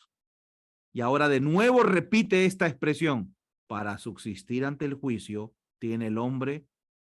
¿Qué tiene que hacer el hombre para pasar victorioso en el juicio? ¿Qué es lo que tiene que hacer? Y yo les voy a decir lo que he dicho en otras ocasiones: apropiarse de la justicia de Cristo. Y la sierva del Señor dice: para subsistir ante el juicio tiene el hombre que guardar la ley de Dios. Legalista, dirían algunos. ¿Cómo que guardar la ley? ¿Cómo que guardar la ley? Para subsistir en el juicio, uno tiene que apropiarse de la justicia de Cristo, no guardar la ley de Dios. Ahora, que le digan a la sierva del Señor legalista porque lo único que yo hago es leer. ¿Alguien podría juzgar a la sierva del Señor de legalista? Por dos motivos. Primero, porque es inspirada por Dios. Y segundo, usted leyó el libro Camino a Cristo, el deseo de todas las gentes. Y la inspiración misma, la sierva del Señor siempre exalta a Cristo. Ahora, ¿qué es lo que tenemos que hacer? ¿Apropiarnos de la justicia de Cristo para subsistir en el juicio o guardar los mandamientos de Dios? Y yo les digo, hermanos, no se contrapone uno con el otro. El apropiarse de la justicia de Cristo significa que el Señor nos capacita para guardar los mandamientos de Dios. Esta ley será la piedra de toque en el juicio. El apóstol declara: cuantos han pecado bajo la ley, por la ley serán juzgados. En el día que juzgará Dios a las obras más ocultas de los hombres por medio de Jesucristo, y dice: los que cumplen la ley serán justificados. La fe es esencial para guardar la ley. La sierva del Señor dijo, aquí alguien va a entender mal. Así que ella dice, por si acaso, la fe es esencial para guardar la ley de Dios. No está hablando de guardar los mandamientos con el poder humano. Dicho sea de paso, es imposible guardarlo con el poder humano. Es esencial la fe para guardar la ley de Dios, pues sin fe es imposible agradarle. Y todo lo que no es de fe es pecado. Hermanos, el Señor puede ayudarnos a entender la unión entre la fe y el evangelio, la crisis que estamos viviendo como pueblo. Muchos no perciben el falso evangelio que se está predicando. Muchos escuchan y dicen amén a todo. No son verianos, no son maduros. Son como hierbas que cuando el viento sopla al norte, se inclinan hacia el norte. Son como hierbas que si el viento sopla hacia el sur, se inclinan hacia el sur. No tienen un ojo analítico de los mensajes presentados. ¿No es acaso cierto que la sierva del Señor dijo de que en nuestros púlpitos adventistas se levantará la tea de la falsa profecía? No es mi llamado a apartarse de la iglesia adventista. No es mi llamado a decir, bueno, no asistamos a la iglesia. No es mi llamado a estar criticando a todo predicador y pastor. No lo entiendo de esa manera. Porque Dios tiene fieles en su pueblo. Dios tiene pastores que predican la verdad, laicos que predican la verdad, iglesias que sostienen la verdad, mensajeros, pero son tan pocos como el tiempo de Elías que parece que no están, que no existen. Pero por la palabra de Dios creo y debemos creer por fe de que existen, de que están haciendo una obra. Pero debemos ser buenos verianos. No es que yo esté mandando a ser criticones. La Biblia dice, examínalo todo. Y después, ¿qué hacer? Retener lo bueno. Así que cuando usted está escuchando un mensaje, examine todo. Lleve un papelito, apunte los textos, las citas, páselo por el filtro de la palabra de Dios, a la ley y al testimonio. No vaya a la iglesia a dormir, a conversar, a hacer vida social. Vaya a nutrirse con la palabra de Dios, pero filtre la palabra. No está mal. Pablo no se ofendió. Pablo, cuando vio que los bereanos dijeron, bueno, serás el apóstol de los gentiles, pero yo voy a filtrar. Voy a ver y voy a verificar que lo que tú estás diciendo está en la palabra de Dios. Y Pablo no se ofendió. Pablo dijo, estos son nobles. Estos son nobles. Estos hacen bien. Hoy, hermanos, usted sabrá que si se pone en tela de juicio la palabra de un predicador, se ofende. Hoy los predicadores no nos gusta que nos contradigan, que duden. No nos gusta que nos digan esto está mal. ¿El predicador puede equivocarse? Claro que sí. Y podemos decir cosas que no se ajustan a la escritura. Por eso el llamado de Dios nunca ha sido idolatrar al predicador, al pastor, al líder. Se le hace mayor bien al predicador cuando se le dice, en este punto creo que está mal. Mira que dice la palabra de Dios. Cuando se le abre la palabra. Está bueno esto. Los buenos líderes se rodean de gente que pueden decirle que las cosas están mal. Los malos líderes se rodean de gente aduladora, que nunca le dicen que las cosas están mal. Dios nos ayude a entender este mensaje, porque solamente entendiendo este mensaje vamos a estar capacitados para subsistir ante el juicio. Por eso es importante el mensaje de los tres ángeles. Hermanos, Dios los bendiga y Dios los guarde. Yo no sé cuánto tiempo ha pasado usted estudiando el triple mensaje angélico. Si cree que es importante estudiarlo, entenderlo, prepararme para predicar este mensaje, pero Dios tendrá un pueblo final que tendrá la paciencia y la fe de Jesús. Porque el mensaje de los tres ángeles lo ha capacitado para resplandecer. La lección de escuela sabática hablaba de la gloria de Dios. Esta gloria que van a tener los hijos de Dios, y no es otra cosa que el carácter de Dios. La gente verá en la vida de los hijos de Dios, el tiempo final, no tanto lo que dicen, sino lo que hacen.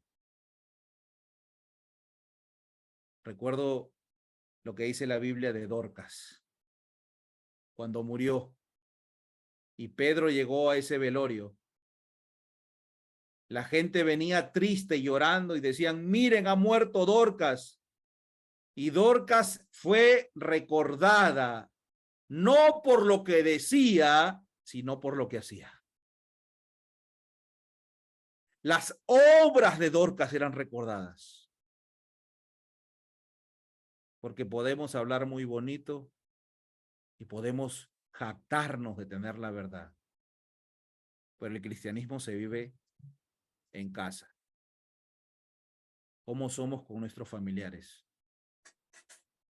Y es una lucha constante. Los que son casados, el que es casado no va a mentir y va a decir: bueno, el matrimonio es una lucha constante de paciencia, de prueba, de ceder, de decir palabras correctas y a veces perder. Pero creo que ese es el gran medidor de cómo está nuestra vida cristiana.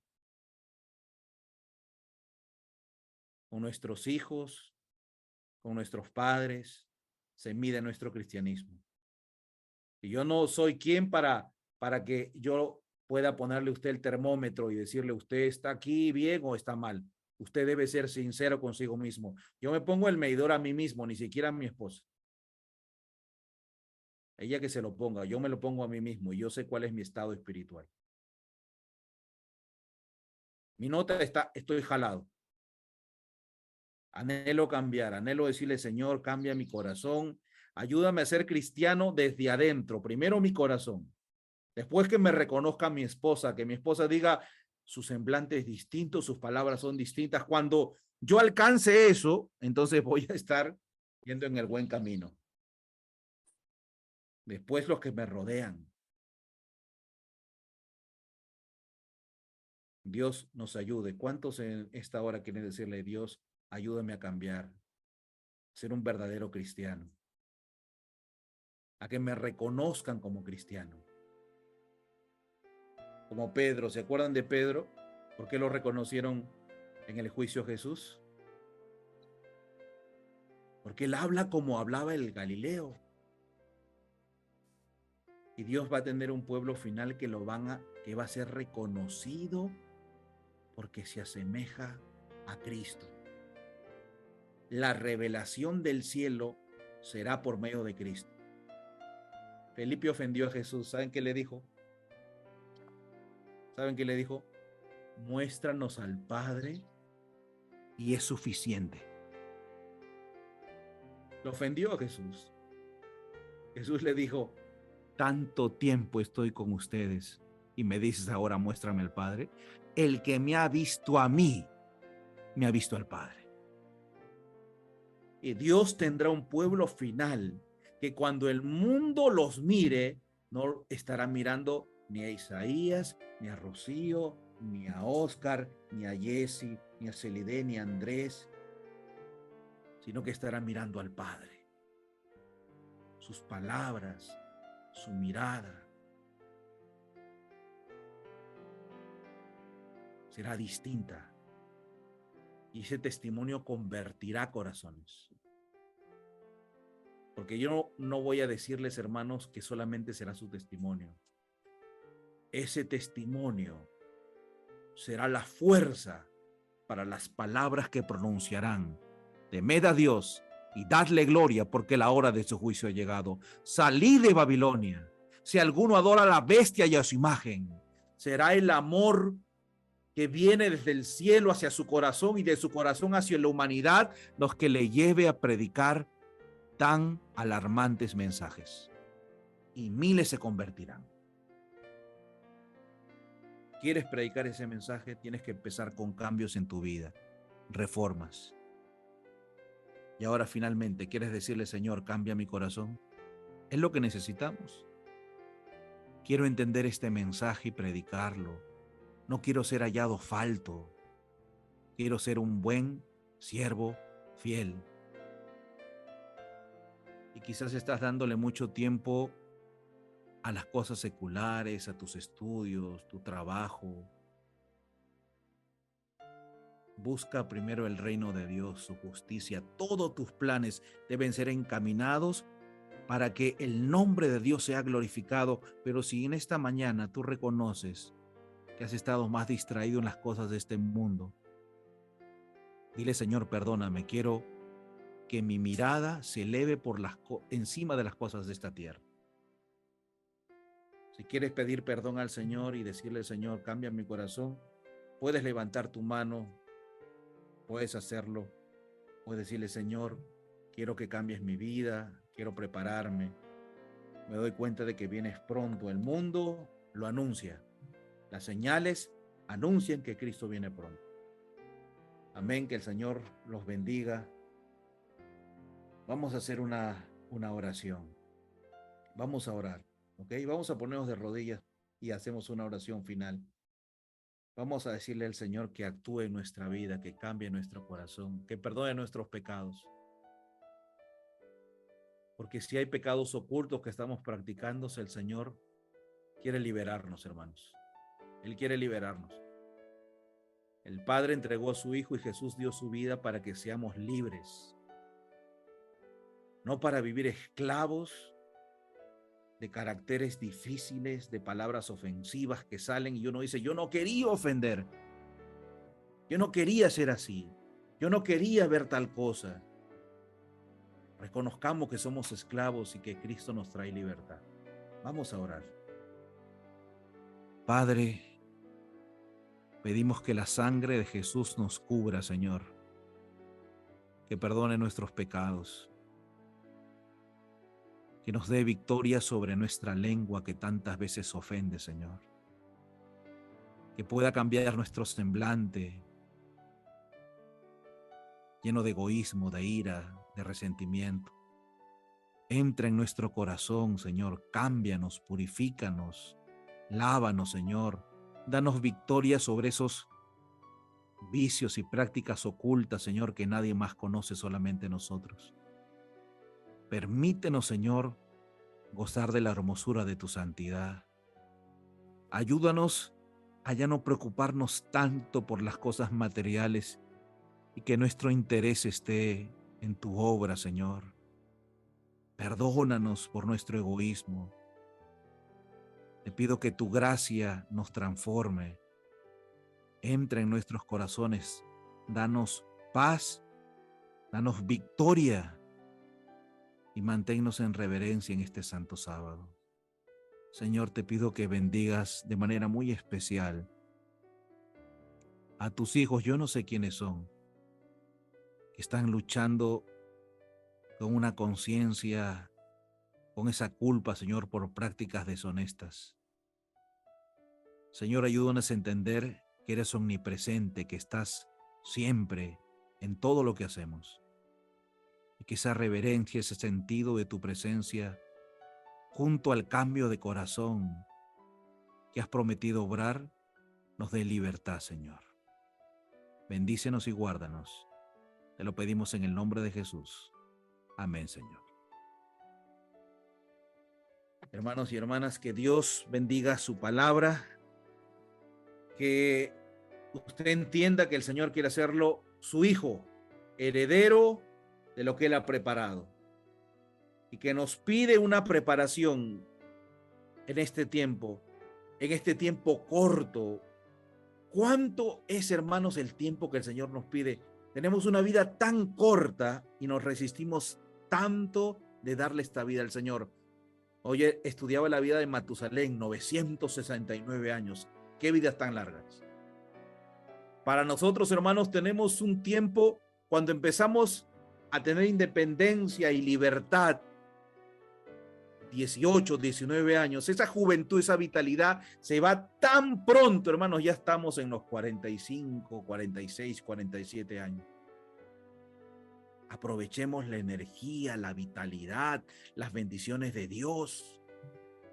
No esperemos que sea tarde, porque este tiempo es tan, pero tan corto. La vida es muy corta, hermanos, para pasarlo en medio de la esclavitud del pecado, frente a un televisor, en vicios, en remordimientos, en culpas, en odios.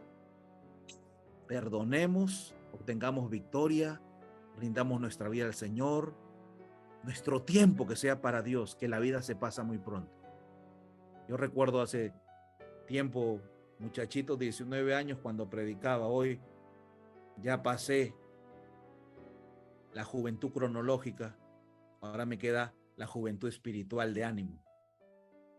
La vida pasa muy pronto, hermanos, aprovechemos el tiempo para Dios. Dios los bendiga, que tengan un feliz y santo sábado. Nos encontramos en la tarde. Pueden abrir sus micros, sus cámaras, decir feliz santo sábado a sus hermanos. Que Dios los bendiga, un buen provecho en su alimento. Que Dios los bendiga, hermanos. Un abrazo desde aquí. Amén.